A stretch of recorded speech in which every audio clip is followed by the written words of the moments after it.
232페이지 공시지가 기준법이라는 게 있나요? 찾았습니까? 별표를 하나 쳐보세요. 232페이지 맞죠? 공시지가 기준법 찾으셨죠? 그죠? 아까 토지는 무슨 법으로 하는 게 원칙이었어요? 공시지가 기준법. 이 공시지가 기준법은 우리가 표준지 공시가를 기준으로 가요. 무슨 지 공시가 한다? 표준지. 그러니까 표준지를 평가사가 산정하면 그 비교 편지를 선정해서 다른 평가사가 가격을 매기는 거죠. 그죠? 그래서 이따 공시지 제도를 가겠지만 우리 토지가 똑같아요. 개별 토지가 다 달라요. 개별성 때문에. 그래서 평가하기가 어렵습니다. 평가사가 필요하죠. 3천만 필지를 다 평가하기가 어려워서 요 개별 토지에 대한 이 개별 토지를 평가사가 평가하려면 요 토지 가액을 구할 때는 대표성이 있는 토지를 끄집어내요. 표준지를. 자, 그게 이제 따라서 표준지. 표준지라는 거는 감정평가사가 산정을 하거든요. 그럼 비교 표준지를 하나 선정을 해서 요걸 가지고 비교 방식으로 갑니다. 제곱미터당 우리가 10,000원이다. 요거부터 시작을 끊는 거죠. 자, 그럼 우리가 표준지 공시가를 가져가요. 공시지가를 가져와서 우리가 제곱미터당 10,000원이다. 이걸 정상화하는 작업을 또 계산 문제 나오는데요. 중요한 거는 이 표준지는 그냥입니까? 정상적으로 매겨졌습니까? 그럼 우리가 적정 가격이라고 한다는 거는 이 특수한 사정이 개입되지 않고 정상적이기 때문에 평가사가 사정 보정할 필요가 없어요. 그럼 여기는 무슨 보정이 들어가지 않는다? 사정 보정이 들어가지 않습니다. 들어가지 않고 자, 우리가 비교 표준지를 선정한다 그래요. 선정해서 순서가 시점 수정은 들어갑니다. 뭐 들어간다? 시점 수정. 시점 수정하고 아까 지용 요인 비교, 개별 요인 비교 아시죠? 그건 들어가요. 순서가 지용 요인 비교, 그 다음에 개별 요인 비교, 그 다음에 우리 법에는 그 밖에 요인 보정이라는 게 있거든요. 그래서 들어갑니다. 자, 그럼 갈게요. 지금 공시지가 기준법 찾으셨죠? 그럼 두 번째 표준지 공시지가를 기준으로 한다는 단어가 있나요? 요겁니다. 비교 표준지. 그 다음에 시점 수정, 지용 요인 및 개별 요인 비교, 그 밖에 요인 보정이라는 게 있죠. 그래서 토지 가액을 산정한다. 자, 그럼 절차가 갑니다. 먼저 인근 지역에 있는 표준지를 따져봐야겠죠. 그래서 밑에 인근 지역에 적절한 표준지가 없는 경우는 동일수권 안에 있는 무슨 지역으로 갈 수도 있어요. 유사 지역. 자, 시점 수정은 국계법에 의해서 국장이 조사 발표하고 비교 표준지가 있는 시군구의 같은 용도 지역 지가변을 적용하지만 예외가 있는데 니은번을 붙여보세요. 지가변동률을 적용하는 것이 불가능하거나 적절하지 아니한 경우는 한국은행법에서 통계청이에요, 한국은행이에요. 통계청이 아니죠. 그래서 여기 나왔었어요. 한국은행. 그 다음에 소비자 물가지수입니까? 생산자 물가지수입니까? 소비자 물가지수 하면 되죠. 그래서 따로 생물, 소물이 나오면 안 돼요. 생물이 나와야 된다. 그러니까 생산자 물가지수, 생산자 물가상승률. 그 다음에 지역요인 비교, 개별 요인 비교, 그 밖에 요인 보정하죠. 여기까지. 그래서 여기까지 보시고. 근데 이제 제가 감정평가에 관한 규칙에 페이지 가시면은 239페이지로 한번 가죠. 가시면 239에 다른 건 다 해드렸는데 양가로 9번에 공시지가 기준법이라는 게 있나요? 찾았습니까? 아까 거기에 나와 있는 그 공시지가 기준법이 아까 똑같은 거였고요. 근데 여기보다도 저는 어디를 보냐면 자, 맨 밑에 가시면은 자, 갑니다. 밑에 가시면은 12-2 있죠. 12-2 찾았습니까? 그래서 책은 잘 쓰셨는데 자, 토지는 그냥요 공시지가 기준법으로 가요. 근데 예외가 있어요. 예외가 적정한 거기 보시면 밑에 12-2에 적정한 실거래가라는 단어가 있나요? 그래서 적정한 실거래가가 있으면 거래사례 비교법으로 가요. 무슨 사례로 간다? 거래사례 비교법. 거래사례 비교법으로 갑니다. 평가사가 공시지가를 잘 못할 때 적정한 실거래가라는 게 있겠죠? 그럼 적정한 실거래가 있으면은 공시지가 기준법이에요? 거래사례 비교법이에요? 그럼 적정한 실거래가라는 정의가 있죠? 그럼 이거 뭐가 나오냐면 두 번째 밑줄 쳐보세요. 도시 지역은 몇 년이죠? 3년. 그 밖의 지역은 5년. 요게 나옵니다. 그래서 그 신고된 실제 거래 가격이 거래 시점이 도시 지역은 3년, 그 밖의 지역은 5년 이내에 거래 가격 중에서 평가업자가 인근지역의 집값을 고려하거든요. 찾으셨죠, 그죠? 그래서 이거 두 가지를 꼭 하세요. 다시 갑니다. 공시지가기준법, 토지는 공시지가기준법이 원칙이죠. 근데 적정한 실거래가로 볼 때는 뭐로 간다? 거래사례 비교법으로 간다는 걸 꼭 기억하시기 바랍니다. 아시겠죠? 그래서 책은 잘 쓰셨는데 그게 내용이 거래사례 비교법을 한다는 게 좀 안 나와 있네요, 그죠? 그래서 그렇게 해서 좀 정리를 해드리고 그 다음에 238페이지 가시면 그 감정평가에 관한 규칙이라는 게 있죠. 여기가 참 중요합니다. 별표 3개 치시는데 다 제가 내용을 얘기했던 거였어요. 그죠? 그러니까 그것들이 다 했던 거니까 꼭 하나씩 다 살펴보시고요. 그 다음에 233페이지로 갑니다.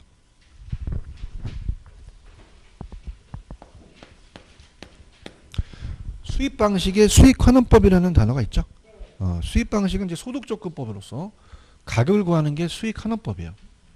이제 이거 자 그래서 수익환원법이라는 건 수익을 가격으로 환원해달라. 그래서 수익환원법이라고 하는데요. 자 일단 전통적 소득적법에 의해서 산식이 중요합니다. 그 산식은 한번 넘겨보세요. 넘기시면은 페이지 2, 3, 4에 있어요. 자 2, 3, 4에 박스가 하나 위에 있나요? 찾았습니까? 그 수익 가격이라는 것은 자 수익 가격은 자 장내 순수익이라는 게 중요해요. 장내 순수익이 있으면은 환원율로 환원합니다. 환원율로. 그래서 이 순수익이라는 거는 옆에 총수익에서 총비용을 뺀다는 단어가 있죠. 그래서 뺄 수도 있어요. 총수익에서 총비용으로. 그래서 우리가 직접환원법의 전통적 소득적법으로 우리가 이제 환원율을 순소득이 위가 여러분이 순영업소득이라고 들어오셨죠. 그래서 위는 거의 순영업소득 나올 가능성이 커요. 그래서 그걸 환원율로 환원해서 수익가격을 구해서 3요소가 순수익, 환원율, 환원 방법인데 총수익, 총비용을 뺄 수 있다. 그럼 전 페이지 가시면은 이제 정의가 수익환원법이라는 것은 장래라는 게 들어가고요. 그 다음에 이제 순수익과 미래의 현금 흐름이라는 게 나옵니다. 미래의 현금 흐름. 그래서 이 순수익은 매년 소득이 같기 때문에 환원한다는 말을 쓰고요. 자, 이건 매년마다 수익이 다르기 때문에 할인한다는 말을 써요. 그래서 가액을 산정하는데, 자, 일단 얘도 233페이지 의의 수익환원법이라는 단어 있나요? 장래 동그라미 치시고, 그 다음에 순수익 동그라미 치시고, 미래 현금 흐름이라는 단어 있죠. 동그라미 치시고, 자, 앞에는 순수익을 환원한다고 그러고, 미래 현금은 할인이라는 단어가 있죠. 그래서 가액을 산정해서 그때 시상가격이 수익가격이라고 합니다. 자, 그럼 오늘 1번 문제 마무리해 보세요. 그럼 1번 문제의 디귿은 뭐가 들어가야 될까요?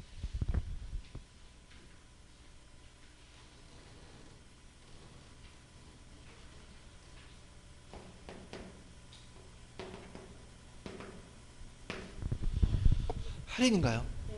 그럼 정답은 1번이 정답이죠. 마무리하세요. 마무리하시고 그 다음에 이제 233페이지 가시면은 중간에 장단점이라는 게 있죠.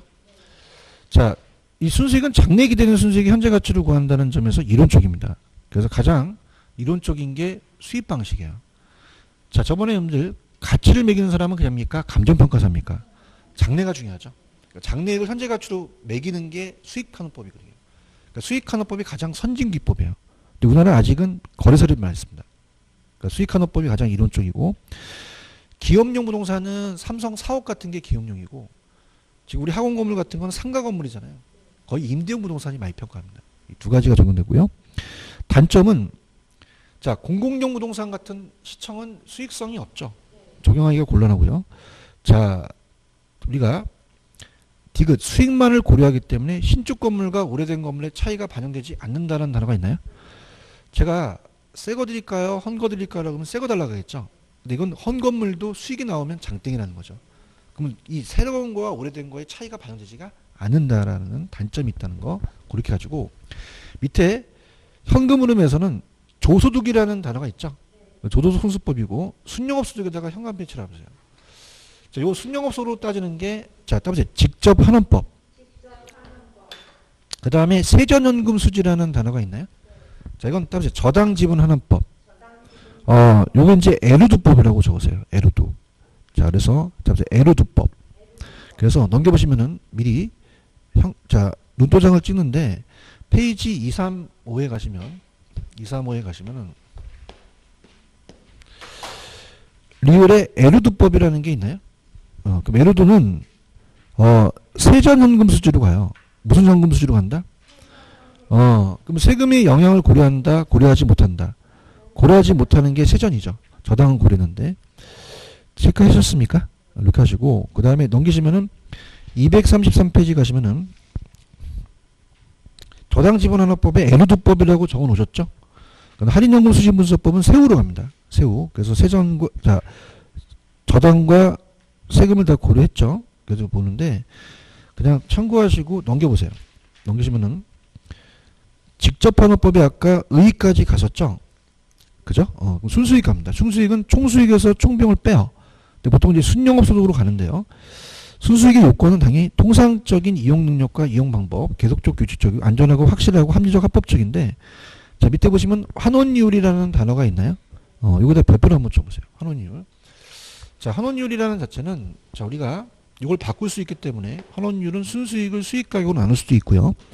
그래서 밑에 보시면 환원이율에 대한 그 자본 수익률 플러스 자본 회수율이라는 단어가 있죠. 요건 이제 정의를 한번 해볼게요. 자, 이게 이제 자본 수익률은 뭐고 자본 회수율은 뭐냐. 자본 수익률을 우리는 할인율이라는 단어를 쓰고요. 자본 회수율이라는 것은 우리가 감가상각률이라는 단어를 써요. 감가상각률. 자, 이게 참 어려운데 한번 들어가 보도록 하죠. 감가상각률입니다. 자, 갑니다. 여러분이 보실 때 토지는 상각이 됩니까? 상각이 안 됩니까? 건물은요? 그럼 환원율이 다르다는 겁니다. 건물 둘 다. 그래서 건물은 상각이 되기 때문에 환원율이 같다, 다르다. 다르기 때문에 분리될 수 있다는 거죠. 그럼 우리가 용어 정도로 가는데, 자, 만약에 1억을 내가 여기다 투하했어요. 그래서 투하 자본. 그러면 얘가 자본이죠. 그럼 그냥 돼요. 수익률이 있어요. 그래서 자본 수익률이 나와야 되죠. 10%가 우리가 자본 수익률이라는 표현을 써요. 자, 그럼 어떻게 됩니까? 1,000만 원에 대한 순수익이 나오겠죠. 순수익. 근데 평가사가 매기는 거는 이 1억이라는 가격을 알고 싶어요.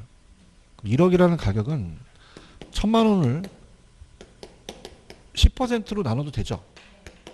그러면 이때는 이 자본 수익률이 아니라 할인율의 개념이 갖고 있다는 거죠. 무슨 율? 할인율. 그래서 자본 수익률과 할인율은 동일어라는 얘기예요. 자, 그런데 토지는 상각이 돼요? 상각이 안 돼요? 건물은요? 그러면 환원율이 다를 수밖에 없다는 거죠. 그래서 토지나 예금은 상각이 안 되는데 건물만 상각이 된다는 거예요. 그럼 1억의 자본이 투하돼서 자본 수익률은 똑같이 나올 수 있죠. 10%씩 똑같이 나옵니다. 그러면서 토지나 예금은 안전하게 자본을 회수해요. 감가가 안 되니까. 그래서 안전하게 1,000만 원도 먹는 거죠. 그런데 건물은 그냥입니까? 감가가 됩니까? 2%만큼 상각이 돼요. 그럼 1억에서 2%는 200만 원이 날아갑니다. 그러면 9,800만 원밖에 회수가 안 되죠. 그러면 마음이 안 아파? 아파. 저도 아파요. 그럼 그냥이야 이걸 회수해야 돼. 그럼 그냥이야 2%를 더 요구해. 그러면 자본 회수율을 고려한다는 거죠. 그래서 감가상각률만큼 회수해 달라는 얘기예요. 2%를 더 달라는 거죠. 그래서 2%가 상각률이 바로 자본 회수율이 되는 거예요. 그럼 건물은 10%를 원하겠어요? 12%를 원하겠어요? 그럼 1,200만 원 벌어달라는 얘기죠. 이해 갔나요? 그래서 갈게요. 그러면 토지는 상각이 된다, 상각이 안 된다. 요것만 고려해요. 자본 수익률만. 근데 건물은 상각이 되죠. 그 두 가지 조건을 다 가지고 있다는 거죠. 건물은 이 두 가지를 다 갖고 있기 때문에 토지와 건물이 다르다는 얘기죠. 이해 가셨습니까? 그래서 미리 보겠는데 이거를 잘 표현한 게 환원율을 결정하는 게 자, 따라서 C조 2L부 거기서 디귿번에 보시면은 가에 물리적 투자결합법이라는 게 있나요? 찾았습니까? 자, 요게 지금 물리적 투자결법이에요. 토지 소득과 건물 소득이 똑같습니까? 분리됩니까? 다르죠, 그죠? 그래서 따라서 토지는 토지끼리, 건물은 건물끼리. 그래서 가중평균 한다는 얘기예요. 이해하셨죠, 그죠? 그러니까 토지가 5%의 환원율이고 얘가 6%. 자, 우리가 만약에 10%다. 그럼 어떻게 됩니까? 만약에 얘가 60%, 40% 할 수 있죠? 그런가요? 그래서 곱해서 더하는 게 투자결합법이 물리적 투자결합법인데 좌측에 보시면은 동그라미 2번에 환원율의 결정 방법이라는 게 있나요? 벽붙여 쳐놓으시는데 일단은 아까 제가 문제를 안 푼 게 하나 있는데 그 4번 문제를 안 풀었네요. 너무 시간이 많이 지나서. 다음 중 감가 수정하는 방법이 아닌 거는 정액 상한 정률 관찰가법 들어가죠. 근데 잔여법이 아니라 분해법입니다. 분해법. 분해법 기억나시죠? 그죠? 그래서 5번이 분해법입니다. 그래서 실수를 했네요. 아까 했을 때 바로 갔어야 되는데 너무 많이 시간이 지났어요. 분해법입니다. 죄송합니다. 너무 시간이 지났어. 자, 그러면 좀 전에 환원율을 구하는 방법, 환원율 결정 방법이라는 게 있죠. 여기 이제 오지선다로 나옵니다. 환원율을 결정하는 방법. 그래서 우리가 환원율 결정 방법입니다. 자, 앞자만 딴 거예요. 다음에 C조 12. 자, C조 12. C조 12입니다. 그래서 자, 시장 추출법이라는 거는 내가 구하는 게 아니라 거래 사례에서 가져와요. 거래 사례의 매매 사례에서 내 그 환원율을 갖고 대상을 구하는 거죠. 그게 무슨 말이냐? 내가 대상 부동산을 구하려고 하는데 자, 따보세요. 머리 아파. 힘들죠? 그죠? 얘기해봐요. 힘들죠? 그럼 아이씨 머리 아파. 그랬더니 옆에 있는 사례 부동산이 가격을 매겨놨어요. 그냥 갖다 써. 얄미운 거야. 지가 귀찮으니까 다 산정한 걸 갖고 오는 거죠. 그래서 이 사례 부동산에서 가져와요. 어느 부동산에서? 그래서 자기가 구한 겁니까? 매매사례에서 가져왔습니까? 자, 그럼 볼게요. 얘는 그냥입니까? 평가사가 구해놨습니까? 다 구해놨어요. 그죠? 구해놔서 뭐 얘가 1억인데 얘가 10%면 얘가 10억이 되거든요. 그죠? 그러면 그냥이야 10%를 구해놨어. 이거 갖다 쓰는 거죠. 그럼 대상에서 구하는 게 아니라 매매사례에서 구한 거예요. 오케이? 지금 시장추출법은 보고 있어? 그럼 네가 대상에서 구한 거야? 최근에 매매사례에서 갖고 온 거야? 갖고 와서 자기 거를 비교해서 시장에 추천한 거지. 그럼 알아들어야 되는데 알아들었어요? 그 다음에 조성법이라는 게 있나요? 조성법은 요소구성법이라고 하는데 산식이 있을 거예요. 오른쪽에 있어요?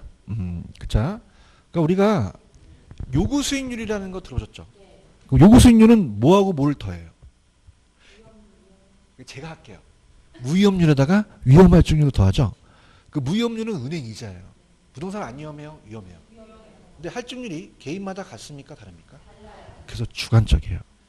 마찬가지로 순수일이 무위험이에요. 보고 있나요? 그럼 은행 이자는 위험하지 않죠? 부동산은요? 위험하죠. 그럼 할증률을 더해 간다는 거는 객관적이다, 주관적이다. 주관적이에요. 뭐 교수님, 야매 없을까요? 있어요. 조선법에 지읒 들어갔죠. 객관적이다, 주관적이다. 주관적, 주관적. 왜냐하면 위험을 할증하는 게 개인마다 다르거든요. 그래서 요구 수익률 생각하시면 돼요. 그런가요? 그래서 위험성이나 관리의 난이성, 비유동성은 더하고 자금이 안정하면 또 빼주기도 해요. 이해하셨어요? 좌측에 조성법 있어요? 그래서 요소 구성법인데 자, 이걸 따보세요. 구성 요소라는 걸 찾아보세요. 있나요? 그래서 그 구성 요소가 위험의 구성 요소를 얘기를 해요. 그걸 분해해서 개별적 위험에 따라 위험률을 직접적으로 구해서 더해가기 때문에 객관적이다, 주관적이다. 주관 찾으셨어요? 굉장히 중요합니다. 주관적. 그 다음에 투자결합법은 좀 전에 한 건데 물리적이라는 거 있었잖아요. 자, 그럼 물리적은 아까 토지는 상각이 된다, 안 된다? 건물은요? 같아요, 달라요? 다르다. 환원이 다르죠? 그 다음에 분리가 가능합니다. 분리가 가능하다. 이게 물리적 투자결합법이에요. 자, 아까 물리적 투자 결합법 했었죠. 근데 금융 쪽은 뭐냐면 저당 투자자는 은행이고요. 지분 투자자가 내가 투자한 사람이에요. 그럼 저당 투자는 그냥요 이자를 먹어요. 지분 투자는 내가 지분 수익률을 먹겠죠. 그럼 같겠어요? 요구 수익률이 다르겠어요. 그러면 저당은 저분이 은행이시고 지분이 지 거죠. 그럼 그냥이야 저당과 지분이 글씨도 달라. 다르겠죠. 그럼 어떻게 하냐? 자, 따라봐. 지분은 지분끼리, 저당은 저당끼리. 가중평균하는 거예요. 그래서 우리가 지분 비율이 30%면 저당 비율이 70% 되죠. 그런가요? 저당 선수가 은행이 이자 먹는 거거든요. 에루드법이라는 게 있죠. 자, 별표 쳐보세요. 에루드는 감정평가사였습니다. 그래서 제가 아까 저당 지분 환원법이었는데 저당 지분 환원법. 얘는 이제 차입자 입장이에요. 차입자가 지분 투자자 입장으로 가는 거죠. 지분 투자자. 자, 그러면 예를 들면요. 자, 얘가 평가를 완전히 바꿔놨어요. 자, 그래서 1959년에 그 전과 후가 완전히 달라요. 그럼 여러분들 1991년에 가요계 핵을 거내들에게 서태지와 안 나와요. 전과 후가 획기적인 거예요. 그러니까 옛날에는 한 해 소득 갖고 따졌어요. 근데 소득이 그냥입니까? 매년 바뀔 수도 있습니까? 그럼 매 기간이라는 게 더 확실하다는 거죠. 확실하고요. 가치가 안 변해요. 변할 수도 있어요. 근데 옛날에는 가치 변화를 전혀 고려하지 않았습니다. 그럼 가치가 상승할 수 있고 하락할 수도 있죠. 그래서 가치 상승 하락을 고려합니다. 상승 하락 고려. 그 다음에 얘네들은 저당과 지분을 전혀 생각하지 못했어요. 저당 지분을 변화 고려하지 않는데, 자, 1억을 투자해서 저당에 대한 돈을 빌린 게 8천이고 자기 지분이 2천이라면, 자, 상승 하락과 저당 지분을 고려하는 게 낫다는 얘기예요. 들어보세요. 자, 만약에 지금 7억짜리 부동산인데 갑돌이가 3억 자 5억밖에 없어요. 그럼 2억이 필요하죠. 그냥입니까? 저당을 빌려야 됩니까? 근데 얘는 돈을 빌리자마자가 우리가 가훈이에요. 빌린다 안 빌린다? 안 빌려요. 그죠? 그럼 그냥입니까? 가치가 상승할 수 있습니까? 그래서 지금 2억이 필요하죠. 그냥 허리띠를 졸라매고 2년 동안 모았더니 7억이다 9억이다 9억으로 가요. 그럼 그냥이야 또 졸라매. 밤새겠다 야. 그럼 얘는 그냥이야 돈 안 빌려. 같이 벌고 나가는 거죠. 그럼 어떤 게 더 낫나요? 안 빌리는 게 나아요? 빌리는 게 나아요? 왜? 가치 상승이 한다니까. 그래서 이 평가 방법을 에르두가 만들어낸 거예요. 맞나요? 그럼 우리가 저당에서 2천만 원이 상환된 게 원금 상환분이라고 들어오셨죠. 그 원금 상환은 없어집니까? 자기가 가져갑니까? 지분을 형성하잖아요. 맞습니까? 그럼 얼마나 중요하길래 지분 형성 놈이야, 지분 형성 분이야. 그분이 오셨어요. 그죠? 지분 형성 분. 그래서 지분 형성분을 고려한다는 거죠. 그러면 자, 야입니다. 자, 아까 2천만 원은 원래는 그냥 있어요. 저당이었어요. 지분을 환생하셨죠. 그래서 다시 할게. 원래 뭐였는데? 뭐로 환생하셨어? 그래서 저당 지분 환원법이라는 거죠. 그래서 그 분이 굉장히 중요하신 분이길래 누구라고 한다? 지분 형성분이라고 하죠. 맞습니까? 근데 그건 야매고 저당 소득과 지분 소득을 환원해서 구한다는 거죠. 두 가지 가치를 받는 거예요. 이해하셨습니까? 이렇게. 그 다음에 얘는 아까 세전 현금 수지 기억나시죠? 얘는 세전 현금 수지를 가지고 따져요. 그래서 부채 서비스액을 뺐기 때문에 저당은 그냥 있다, 저당은 고려했다. 고려했는데 세금을 고려하지 않았죠. 세금을. 그래서 여기서 이 세금을 고려했다 안 했다는 건 이 세자는 짭세야, 영업소득세야. 영업소득세죠. 짭세를 얘기하는 게 아니에요. 그죠? 그럼 이거는 영업소득세에 대한 소득세, 개인은 소득세, 법인 법인세죠. 재산세가 아니라 이건 소득세를 얘기하는 거죠. 지금 보고 있어요? 제가 볼게요. 지금 예를 들어 보고 있어요? 펜 들어봐. 지분 투자자 입장이라는 게 있나? 그 다음에 세금의 영향을 고려했다, 고려하지 못했다. 자, 얘는 나의 두 번째. 한 해야 매 기간이야. 보유기간 동안에 그 중요하신 분이 누구라고? 벌써 까먹었어요? 지분 형성분이시죠. 그 다음에 보유기간 동안에 부동산 가치 상승 하락을 고려한 거죠. 그렇죠. 근데 얘는 평가사인데 부채감당법은 은행 입장이에요. 누구 입장이다? 그래서 부채 감당법은 저당 투자자 입장입니다. 누구 투자 입장? 저당 투자자. 은행 입장이에요. 지금 보고 계시죠? 부채 감당법은 누구 투자자 입장? 그러니까 매기간 원가이자를 지불할 수 있느냐는 부채 감당률을 근거로 가는 거죠. 그런가요? 그 밑에 지분환원율에 대한 부채 감당률의 식이 있나요? 자, 그러면 부채를 빌려주는데 안 갚아. 저 익숙한 부대 가서 받아요. 그 부대가 저 부대예요. 무슨 부대? 저 부대. 저 부대. 어느 부대? 저 부대. 저기 있는 부대에 가서 받아요. 저가 뭐예요? 저당상수. 부가 부채 감당법이니까 부채 감당률이 나와야 되는 거죠. 맞나요? 대가 대부 비율이 되는 거죠. 암기할 수 있겠어요? 부채 감당률은 순투부 아시죠? 순서적으로 부채수를 나눈다. 이렇게 해서 보시면 됩니다. 자, 그러면 시험 문제가 우리가 지금 오지선다죠. 그러면 어떻게 오셔야 돼요? 따라서 시조 12. 요시 12 되는데. 자, 그래서 가본다. 제가 어느 반 가갖고 송시, 조시. 조시 있으면 손 들어보세요. 조시가 딱 손을 들었는데 12명 있어요. 그게 따라서 12. 조시가 몇 명 있어? 그럼 따라서 조시 12. 조가 뭐야? 시가 뭐야? 12가 12는 걸 알아야 돼요. 그러니까 2, 이해하셨죠? 그죠? 아시겠나? 그 다음에 다시 할게. 자, 보세요. 시장추진법은 내가 구해서 매매사례에서 갖고 왔어. 조선법은 객관적이야? 주관적이야? 어떻게 알았어? 그럼 이거는 요구수익률하고 똑같아요. 요구수익률이 요자 들어가죠? 요소구성법이니까 요구수익률과 같다. 객관적이다? 주관적이다? 자, 투자결합법은 물리적은 토지 건물, 금융적은 저당 지분이 같다? 다르다? 다르죠. 맞습니까? 자, 에르두는 어느 투자자 입장이죠? 지분 투자자. 부채 감당법은 저당 투자자 입장이죠. 맞습니까? 그래서 자, 따라서 LG전자가 부저를 생산한다. 부저는 버스에다 빵빵하고 누르는 게 부저예요. 이해하셨어요? 따라서 LG 부저. 그럼 에르두는 누구 투자자 입장? 지분 투자자. 맞죠? 야매만 하지 말고 얘기해봐. LG라고 했잖아. L이 뭐야?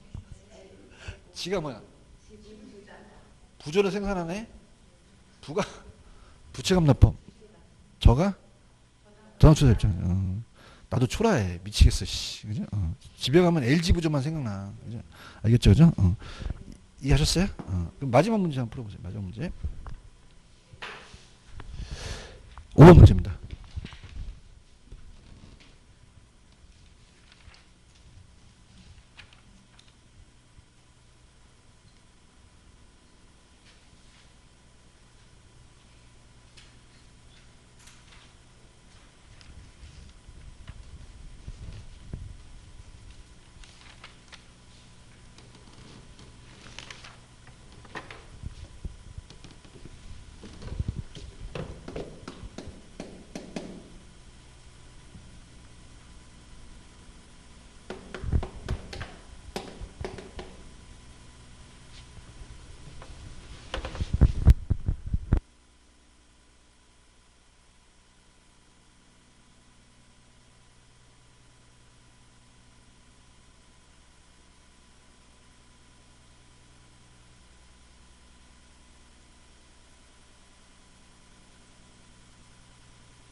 5번의 자본환율 결정 방법의 거래가 먼 건 5번 정답이죠. 금융처가 어떻게 돼요? 아까 저당 투자 요구 수익률은 은행이 요구하는 거잖아요. 그러면 이자 수익이죠. 그럼 지분 투자 요구하는 건 지분 배당률이니까 동일하다 다르다. 자 1번 갑니다. 조성법 있죠. 조성법을 우리가 요소 구성법이라고도 해요. 왜냐하면 대상분석의 위험을 여러 가지 구성 요소 분해했죠. 개별적 위험에 따라서 위험할 중을 더해가서 그래요. 시장출법은 내가 구했어요. 매매 사례부터 갖고 왔어요. 자, 물리적은 소득은 토지와 건물이 서로 같다 다르다 분리될 수 있죠. 예를 들면 한 해예요, 매 기간이에요. 기간 말 가치 상승 하락 고려했죠. 보유기간 동안에 그 중요하신 분이 지분 형성분의 세 가지 요소가 자본에 미치는 영향을 고려했죠. 맞나요? 몇 번 정답? 5번 정답. 자, 그 다음에 넘겨봅니다. 자, 우리가 237페이지로 가시면은, 자, 수입 방식에서 임료를 산정하는 게 수입 분석법이에요. 자, 그래서 수입 분석법이라는 단어가 있나요? 그래서 이제, 자, 이건 이제 산식이 중요합니다. 이따가 산식이 제가 오늘 마지막 그 문제를 풀어드릴 텐데, 수익임료라는 건 순수익에다가 필요재급비를 더해요. 그죠? 그럼 빨리 씻기 전에 오늘 2번 문제를 마무리하세요.